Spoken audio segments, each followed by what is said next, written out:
नमस्कार दोस्तों, stock India YouTube channel आपका हार्दिक स्वागत करता है। फर्स्ट टाइम चैनल को विजिट कर रहे हैं तो सब्सक्राइब जरूर कर लें। सब्सक्राइब कर यहाँ से बेल आइकन को हिट करें, साथ में ऑल को जरूर सेलेक्ट करके रखें ताकि नई वीडियो का नोटिफिकेशन आपको मिलता रहे।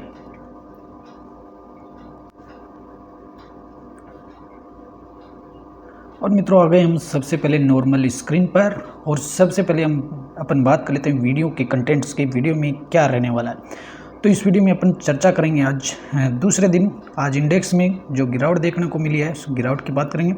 दूसरी बड़ी जो अपन करेंगे बड़ी न्यूज़ की बात करें तो इसमें अपन आज अडानी ग्रुप के स्टॉक्स की चर्चा करेंगे।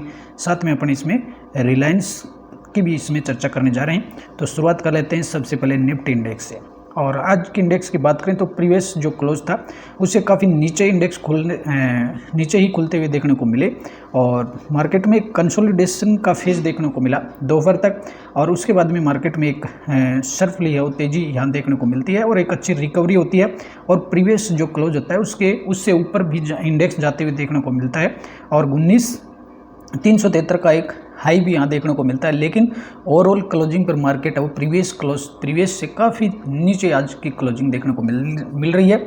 ओवरऑल आज इंडेक्स है वो लगातार दूसरे दिन 55 अंकों की गिरावट के साथ और 19,300 पर है वो सेटल होते हुए देखने को मिला है और ये लगातार दूसरा दिन है जिसमें मार्केट में फुल देखने को मिली है।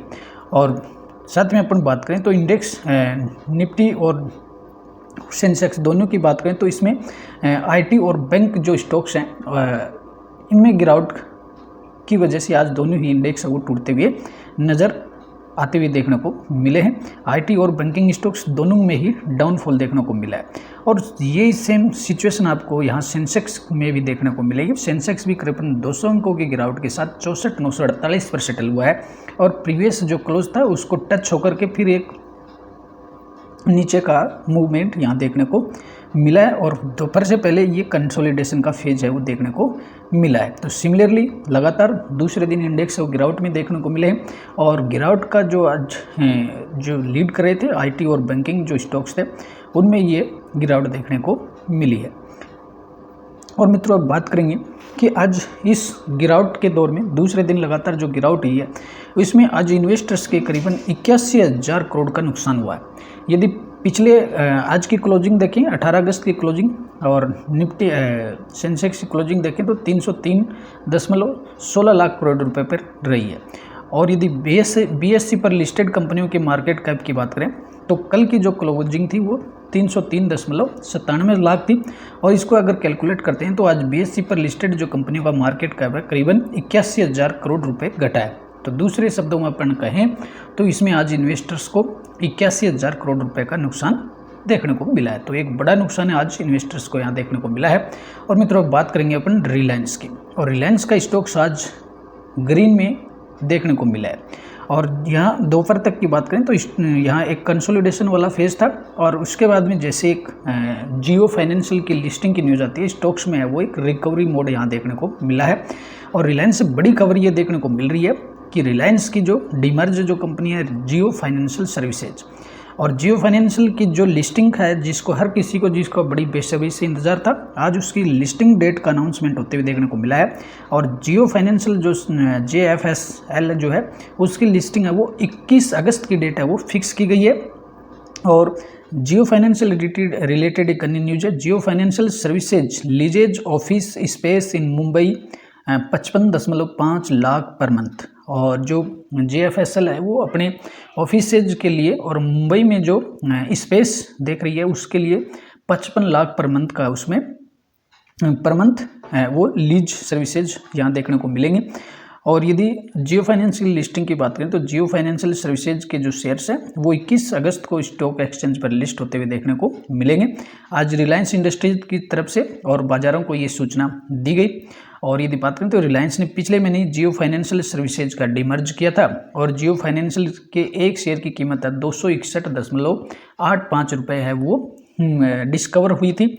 और ये जो कीमत डिस्कवर हुई थी वो 20 जुलाई को स्टॉक एक्सचेंज पर आयोजित 1 घंटे के स्पेशल प्री ओपन सेशन के बाद तय की गई थी। और इसके बाद से जियो फाइनेंशियल के जो शेयर्स थे इंडेक्स में डेमी टिकर के तहत पर सूचीबद्ध हैं।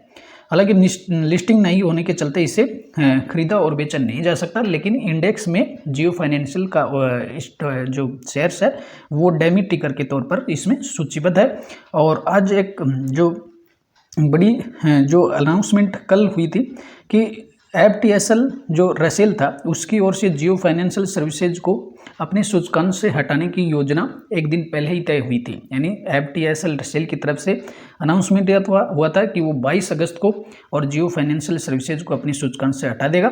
और इस न्यूज़ के आने के बाद ही लिस्टिंग की न्यूज़ आई है। और इंडेक्स जो सर्विस प्रोवाइडर ने कहा था कि उसने ये फैसला लिया है क्योंकि शेयर बाजार में अभी तक इनकी जियो की लिस्टिंग नहीं हुई है। तो आज BSE ने भी अपने एक नोटिस में कहा था कि एक्सचेंज के ट्रेडिंग सदस्यों को सूचित किया जाता है कि सोमवार 21 अगस्त से जियो फाइनेंशियल सर्विसेज है उस इक्विटी शेयरों को सूचीबद्ध किया जाएगा। और इसी के चलते आज ये इसका एक लिस्टिंग का डेट है वो सामने आते हुए देखने को मिली है। और JFSL के शेयर प्राइस की बात करें तो JFSL का जो शेयर प्राइस था वो 261.85 पर डिस्कवर हुआ था, लेकिन आज इसके जो ग्रे मार्केट में जो प्रीमियम है वो लिस्टिंग पर जो प्रीमियम वो 350 के आसपास बताया जा रहा है। तो ये इन्वेस्टर्स के लिए एक अच्छा प्रॉफिट देखने को यहाँ मिलेगा कि जो इसका JFSL का जो शेयर प्राइस है 261 पर मिला है। और अब ये मार्केट में लिस्टिंग कितने पर हो सकती है इसकी ग्रे मार्केट अगर प्रीमियम की बात करें तो 350 के आसपास इसका बताया जा रहा है। तो ये बड़ा प्रॉफिट है वो इसके इन्वेस्टर्स को देखने को मिल सकता है। और मित्रों बात करेंगे अब अडानी ग्रुप से। और अडानी ग्रुप पर आज बहुत ही बड़ी कवरेज यहाँ देखने को मिली है। और अडानी ग्रुप आज सभी मार्केट के एक लाइमलाइट में देखने को मिला है। तो अडानी ग्रुप के जो सभी जो स्टॉक्स है 10 स्टॉक्स अडानी ग्रुप्स के लिस्टेड हैं और 10 के 10 जो स्टॉक्स हैं उनमें आज बड़ी हरियाली देखने को मिली है, बड़ी तेज़ी है वो यहाँ रिकवरी है वो देखने को मिली है। तो इसी पर अपन चर्चा करेंगे। साथ ही इस तेज़ी के साथ ही अडानी ग्रुप का जो कुल जो मार्केट कैप है वो पिछले लास्ट 6 मंथ में सबसे हाईएस्ट देखने को मिल रहा है। जो हिंडनबर्ग की रिपोर्ट आने के बाद से अडानी ग्रुप का जो मार्केट कैप जो गिरा था उस आज मई के बाद से आज फिर से और अडानी ग्रुप का जो टोटल जो अगर बात करें मार्केट कैप की तो मार्केट कैप वो 6 महीने के हाई पर है वो देखने को मिल रहा है। और जो कॉन्फिडेंस जो हिंडनबर्ग की रिपोर्ट के बाद अडानी ग्रुप की तरफ से बड़ी कोशिशें की जा रही हैं कि अडानी ग्रुप के जो कंपनीज है उनमें इन्वेस्टर्स का कॉन्फिडेंस कमबैक हो। और तो उसी कॉन्फिडेंस पर आधारित जो एक न्यूज़ थी उसके चलते आज अडानी ग्रुप के सभी जो स्टॉक्स थे उनमें एक सरप्ली रिकवरी यहाँ देखने को मिली है। और सबसे पहले अपन बात करेंगे अडानी ग्रुप की फ्लैगशिप कंपनी अडानी इंटरप्राइजेज। यहाँ भी स्टॉक्स आज ऑल ओवर 3.5% की तेज़ी के साथ क्लोज हुआ है। लेकिन शुरुआती अगर तेज़ी की बात करें तो यहाँ स्टॉक्स में 10% तक 9 से 10% तक स्टॉक्स रिकवर हुआ था। हालांकि बाद में इसमें रिकवरी तो कम होकर के कंसोलिडेशन वाला फेज है वो देखने को मिला है। और अडानी इंटरप्राइजेज पर अपन बात करें तो अडानी जो ग्रुप की बात करें तो जो इसका मार्केट जो कैपिटलाइजेशन है पिछले 6 महीनों में सबसे ज़्यादा है वो देखने को पिछले 6 महीनों में बड़ा रिकवर हुआ। और आज की जो तेज़ी के साथ ही मार्केट कैप भी बड़ी तेज़ी से बढ़ा। और इस पर आज की रिकवरी की अगर बात करें तो आज बड़ी एक ये देखने को मिल रही थी न्यूज़ कि अडानी जो ग्रुप है उसकी तरफ से और जो आबू धाबी के जो बड़ा जो आबू धाबी के एक इन्वेस्टर जो company Abu Dhabi national energy PJSC TAQA is looking to double down in India as evaluating a large exposure in the expensive power business of Gautam Adani. यानी गौतम अडानी के जो पावर बिजनेस है उसमें आबू धाबी की TAQA जो है वो उसने एक इंटरेस्ट दिखाया है। और वो पावर जो सेक्टर है उसमें थर्मल जनरेशन ट्रांसमिशंस की बात करें क्लीन एनर्जी ग्रीन हाइड्रोजन और इन सभी में है वो अडानी ग्रुप है वो इन्वॉल्व है। इन सभी के बिजनेस में अडानी ग्रुप है वो इन्वॉल्व है। तो एक आबू धाबी के TAQ ग्रुप की तरफ से और ये जो इनमें जो इंटरेस्ट देखने को मिला है इसी न्यूज़ के चलते आज और अडानी ग्रुप के जो सभी स्टॉक्स थे उन पर एक बड़ी तेज़ी है वो देखने को मिली है। साथ ही अगर TAQ ग्रुप की बात करें तो ये among the largest integrated utilities in Europe West Asia and Africa and also the second largest stock on Abu Dhabi securities. और इसमें ग्रुप जो है TAQ जो है वो करीबन $1.5 से $2.5 बिलियन का इन्वेस्टमेंट है वो अडानी ग्रुप की फर्म में कर सकता है। और इस बड़ी न्यूज़ के चलते आज और स्टॉक्स जो अडानी ग्रुप के स्टॉक्स हैं वो रॉकेट बनते हुए नजर आए। साथ ही अगर अब एक बड़ी और सूत्रों के हवाले से एक बड़ी खबर और देखने को मिल रही थी कि अडानी ग्रुप के अडानी जो ग्रुप का जो पोर्ट जो बिजनेस है और अडानी जो पोर्ट है, और उस ब्लूमबर्ग ने सूत्रों के हवाले से ये जानकारी दी थी कि कुछ बॉन्ड ब्रोकर्स जो हैं वो उन्होंने गुजरात का जो मुंद्रा जो पोर्ट है अडानी ग्रुप का, उसका पिछले सप्ताह उसका दौरा कराया गया था ग्रुप की तरफ से। और अडानी जो पोर्ट की इंफ्रास्ट्रक्चर और प्रोजेक्ट्स को है वो इन ब्रोकर्स को दिखाया गया था। और इसमें ताकि दौरा ऐसे समय में हुआ है जब कॉरपोरेट गवर्नेंस से जुड़ी चिंताओं के बीच ग्रुप 180 करोड़ डॉलर के डेट यानी 180 करोड़ डॉलर का जो कर्जा है उसकी बिक्री के लिए तेज़ी से है वो ग्रुप काम कर रहा है। और ये जो मुंद्रा जो पोर्ट है इसका जो साइट विजिट जो हुई है, इसके जो इंफ्रास्ट्रक्चर और प्रोजेक्ट है ये पिछले सप्ताह हुआ था। और ये ब्लूमबर्ग ने सूत्रों के हवाले से आज इसकी जानकारी दी थी। और साथ ही अगर इसमें बात करें तो किन किन ब्रोकर्स ने इसमें भाग लिया था, तो एक सूत्रों के हवाले से बताया जा रहा है कि अडानी ग्रुप के इस मुंद्रा पोर्ट के विजिट में दोरोशो and company, JM Financial, Nuvama Wealth and Investment और SBI Capital Market, Tipsons Consultancy Services, Trust Investment Advisers, UB Group ने इन सभी ने और गुजरात का दौरा किया था। सभी जो बैंकर्स हैं वो मुंद्रा पोर्ट पहुंचे थे और यहाँ ग्रुप ने देश के सबसे बड़े निजी बंदरगाह के ढांचे को उन्हें दिखाया गया, इंफ्रास्ट्रक्चर दिखाया गया। और ये जो खबर थी वो एक सूत्रों के हवाले से ब्लूमबर्ग के द्वारा दी गई थी। और इन दो बड़ी खबरों के चलते आज अडानी ग्रुप के जो स्टॉक्स थे उन पर वो बड़ी रिकवरी देखने को मिली। इसी के अलावा ब्लूमबर्ग ने सूत्रों के हवाले से ये भी कहा था कि पिछले महीने के आखिर में जानकारी ये मिली थी कि कई ग्लोबल बैंक जो हैं वो अंबुजा सीमेंट को खरीदने के लिए जो कर्ज लिया गया उसकी रीफाइनेंसिंग के लिए अडानी ग्रुप को मिलकर करीबन 60 से 75 करोड़ डॉलर का कर्ज देने की बातचीत है वो चल रही है।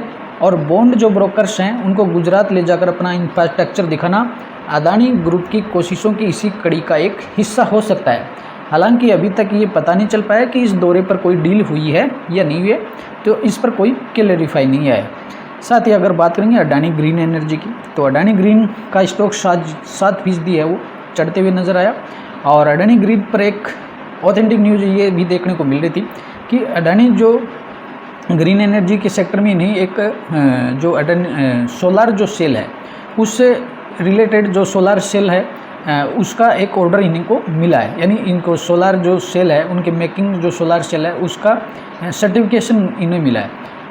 Adani group Adani green energy getting certificate to start making of solar cell, यानी सोलार सेल्स और का मैन्युफैक्चरिंग शुरू करने का इन्हें एक सर्टिफिकेट आज मिला है। तो इसी के चलते अडानी ग्रुप का स्टॉक्स भी 7% है वो दौड़ गया।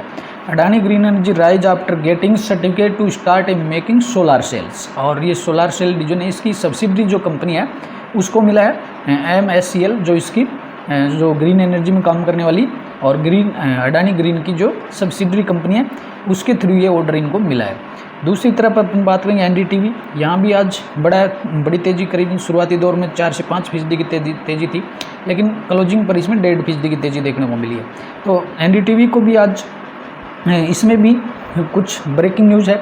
और NDTV को 4 क्षेत्रीय जो चैनल है वो लॉन्च करने के लिए मिनिस्ट्री ऑफ टेलीकास्टिंग से इनको जो अप्रूवल है वो मिल गया है। और जो NDTV है वो 4 नए रीजनल चैनल है वो शुरू कर सकता है। और एक्सचेंज को आज दी गई जानकारी में बताया गया कि NDTV ने आज ये बताया कि उसे समसामयिक मामलों के जो चैनल हैं NDTV Rajasthan, NDTV Madhya Pradesh, Chhattisgarh, NDTV Gujarati और NDTV मराठी को अपलिंक और डाउनलिंक करने के लिए और मंत्रालय की मंजूरी मिल गई है। और ये इस न्यूज़ के चलते आज NDTV का स्टॉक्स भी आज करीबन 4% दौड़ गया। अडानी पावर की बात करें तो यहाँ भी स्टॉक 6.5% की तेज़ी देखने को मिली है।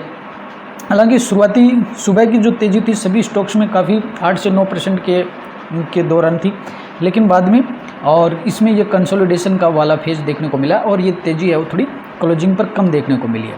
और साथ ही इसमें अब शाम होते होते और अडानी ग्रुप की तरफ से इसमें एक क्लैरिफाई यहाँ देखने को मिला।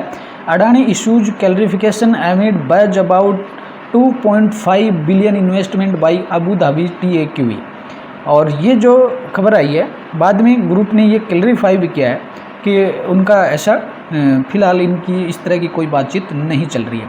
अडानी एनर्जी सॉल्यूशंस जिस फॉर्मली नाउन्स अडानी ट्रांसमिशंस का स्टॉक्स भी 6% दौड़ गया। और खबर वही थी, दो बड़ी खबरें थी, अबू धाबी ग्रुप का और इसमें कंपनी में इन्वेस्ट करने का करीबन $2.5 बिलियन है वो इन्वेस्ट कर सकता है। लेकिन शाम होते होते और ग्रुप की तरफ से कहा गया कि Adani says not engaged in any discussion with Abu Dhabi TAQE for 2.5 billion investment. यानी फिलहाल अडानी ग्रुप की तरफ से ये क्लैरिफाई किया गया है कि अबू धाबी ग्रुप के साथ उनका कोई इस तरह का कोई बातचीत नहीं हुई है। और Adani says Abu Dhabi TAQE is not in task for 2.5 billion investment in power business. और ये शाम होते और ग्रुप की तरफ से ग्रुप की जो कंपनीज है अडानी ट्रांसमिशन कर लें, अडानी पावर कर लें, तो उनकी तरफ से क्लैरिफाई आया कि इस तरह की कोई बातचीत उनके ग्रुप के साथ नहीं चल रही है। तो मित्रों, शेयर मार्केट में अफवाहें भी चलती रहती है, तो अफवाहों से भी बच कर रहिए, ऑथेंटिक न्यूज पर भरोसा करें। तो ऑल ओवर आज की ये दो बड़ी न्यूज थी जिसके चलते आज अडानी ग्रुप के स्टॉक्स में तेज़ी देखने को मिली है। बहरहाल बने रहिए, किसी प्रकार की जल्दबाजी में किसी भी प्रकार का डिसीजन न लगे ताकि अडानी ग्रुप के स्टॉक्स में आपको कोई नुकसान हो। परचेज करने का डिसीजन भी तुरंत न लें, और यदि आप यहाँ काफ़ी नुकसान में बैठे हैं तो निकलने का डिसीजन भी तुरंत न लें, इंतज़ार करें और एक अच्छे मौके का इंतज़ार करें, उसके बाद में कोई डिसीजन आप इस पर ले सकते हैं। तो नमस्कार, आशा करते हैं वीडियो आपको हेल्पफुल लगा होगा। पहली बार चैनल पर आ रहे हैं तो सब्सक्राइब ज़रूर कर लें और बेल आइकन को हिट करके और ऑल को जरूर सेलेक्ट करें ताकि नई वीडियो आपको मिलते रहें। नमस्कार, अगले वीडियो में फिर मिलते हैं।